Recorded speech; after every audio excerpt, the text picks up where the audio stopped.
नमस्ते, प्रणाम, सलाम, जोहार, जय हिंद। देखिए आज जो है ना बच्चों के लिए खेल महत्वपूर्ण है और खेल से संबंधित विषय को लेकर के आए हैं और वह विषय क्या है? एक्शन एंड एडेप्टेशन, क्रिया और अनुकूलन। क्या आ सकता है एक्शन और क्रिया और अनुकूलन पर एवं लेख लिखिए दी जाता। इसमें क्या है? क्रिया और अनुकूलन में बॉल थ्रो क्या है कि हम एक बच्चे को अपने पीछे बारी बारी से खड़ा कर दीजिए और खड़ा करने के बाद उसको बोलिए कि आप बॉल एक दूसरे को फेंकेगा और वो पकड़ेगा। एक बच्चे को 3 बार ऑप्शन दीजिए, फेंको वो पकड़ेगा। 3 बार में पकड़ लिया, ठीक है, नहीं पकड़ा तो फिर बारी दूसरे बच्चे को देंगे, फिर उसी तरह से तीसरे चौथे को करेंगे। अगर हम देख लेंगे कोई बच्चा एबल नहीं है करने में तो हम उसमें संशोधन करेंगे। क्या संशोधन करेंगे कि बच्चे की जो दूरी है थोड़ा कम कर देंगे और गेंद का आकार थोड़ा छोटा ले आएंगे, थोड़ी सी परिवर्तन करके। और मान लिया ब्लाइंड बच्चे होंगे तो उसके लिए वो गेंद होता है और गेंद में कुछ आवाज के लिए उसमें रहता है, तो गेंद जैसे जाती है ना तो कुछ आवाज करता है, उससे समझ में आता है कि हमारी गेंद कहाँ तक गई है, पहुंचे।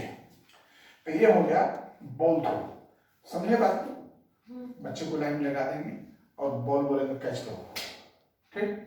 अब 3 बार उसको मौका देंगे, कैच किया, नहीं कैच किया तो फिर उसको हटा के दूसरा को मौका देंगे।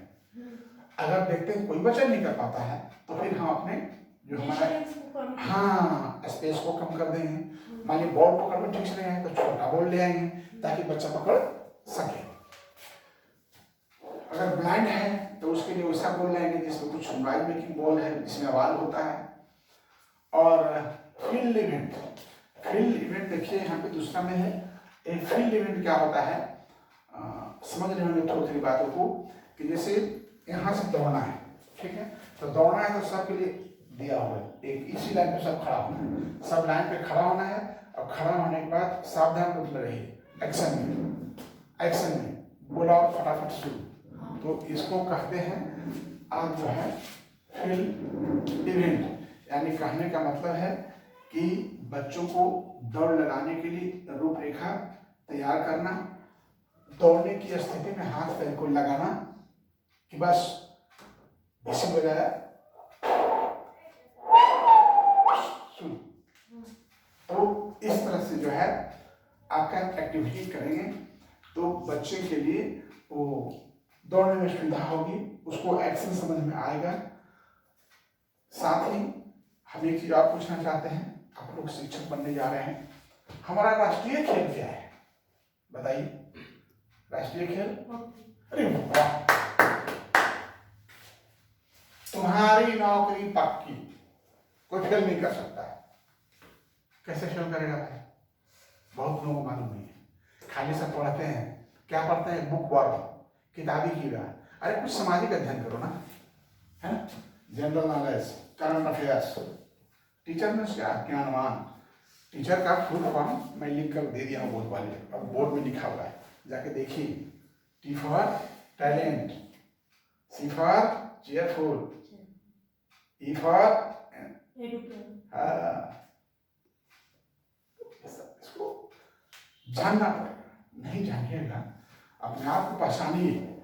एक स्वेट मार्टन की बुक है, अपने आप को पहचानिए आप कितने में हैं, तब ना कुछ काम करना पड़ेगा। चलो बेटी, मेरी आशीर्वाद है, तुम आगे बढ़ो। और आगे जो विषय है वो देखिए, वॉल बॉल का मतलब होता है कैसे हम लोग खेलते हैं कि हाँ दीवार है और दीवार में हमको बॉल को फेंकना है, ठीक है। अब उसमें क्या है कि उसके दीवार में एक चीज लगा हुआ है और उसमें वो बॉल हिल जाता है। मेनली है इसमें आई हैंड कोऑर्डिनेशन का विकास करना, ग्रॉस मोटर का विकास करना, फाइन मोटर स्किल का विकास करना, ये सारी एक्टिविटी से होता है। इसी में आता है क्रिया और अनुकूलन, माने एक्शन और एडेप्टेशन, माने करके सीखना, करता है और सीखता है, कार्य करके सीखता है। आदमी से थोड़ी सीखता है, कार्य करेगा तो ना। एक बार बैठे हुए को सीख जाए ऐसा तो आजकल हुआ नहीं। अब क्या है? बीम संतुलन देखिए होगा, है ना। तो बीम संतुलन क्या है कि मान लिया कोई बच्चा नहीं कर पा रहा है, वहां तक नहीं पहुंच पा रहा है, तो उसको हम दीवार पर सहारा देंगे कि दीवार पकड़ के तुमने कहा से फेंको, संतुलन मिल गया उसको। मान लिया कोई बच्चा नहीं खड़ा हो पा रहा है, या फिर कहें तो चेयर पर चढ़ के तू, है ना, या फिर मान लीजिए पैर फिसलने का जगह हो तो ऐसा जगह देंगे जहां गैर फिसलन वाला जगह होगा। अच्छा, सुरक्षित रूप से उसको गिरना सिखाएं। गिरना सिखाएं मतलब ऐसा नीचे मैट्रिक कर दीजिए। अगर संभावना है कि बच्चा फेंकने में गिर सकता है नीचे, तो जहां पर से बच्चा फेंक रहा है वहां पर मैट्रिक कर दीजिए। उसने मैट्रिक कर दी, वहां पर बच्चा गिरेगा तो उसको कुछ नहीं होगा, क्योंकि बच्चे को गिरना, हाँ हाँ गद्दा खून टाइप का, तो फिर बच्चों को गिरना और उठना, बच्चों को हंसना और रोना, बच्चों को खेलना, ये सब विकास की गतिविधियां हैं। अंडरस्टैंड। इसके बाद रस्सी कूदना, रस्सी गतिविधि। देखिए रस्सी जो कहते हैं ना, रोप डांस आता है तुमको, करते हो?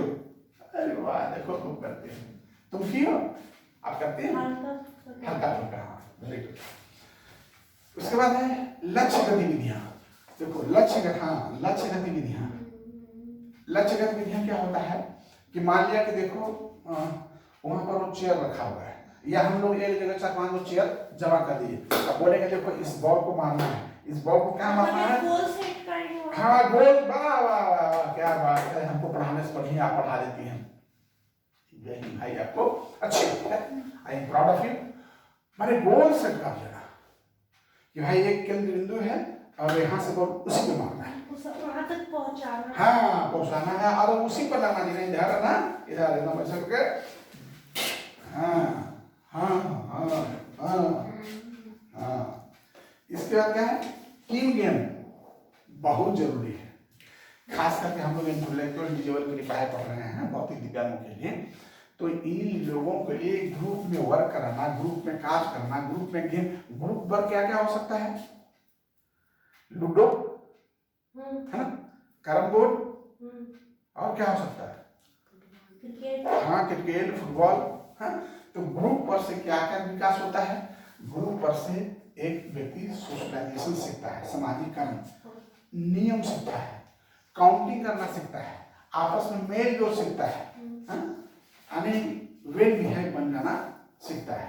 तो मैं आपको बता दिया कि क्रिया और अनुकूलन क्या है, और क्रिया अनुकूलन से क्या विकास हो सकता है। अगर हम माँ बाप मुझे सिर्फ जन्म देकर के छोड़ दिया होता तो शायद हम मर गए होते। माँ बाप ने सभी क्रियाओं हम लोग को कराया है, खेलने का मौका दिया है, हम भी बहुत थोड़ा किए हैं, फील्ड इवेंट हम भी किए हैं, वाल बॉल हमने किया है, बीम संतुलन मेरे साथ भी हुआ, बच्चा मैं भी गिरा हूँ, उतरा हूँ, रस्सी कूद मैं भी फूट गया हूँ, हाँ। इसके बाद लक्ष्य गतिविधियां, लक्ष्य निर्धारित करके भाई वहीं पे मारना है, शूटिंग होता है ना, एकदम देखो सामने नहीं मारना है, हाँ सब जानते हैं, अरे बात, हाँ।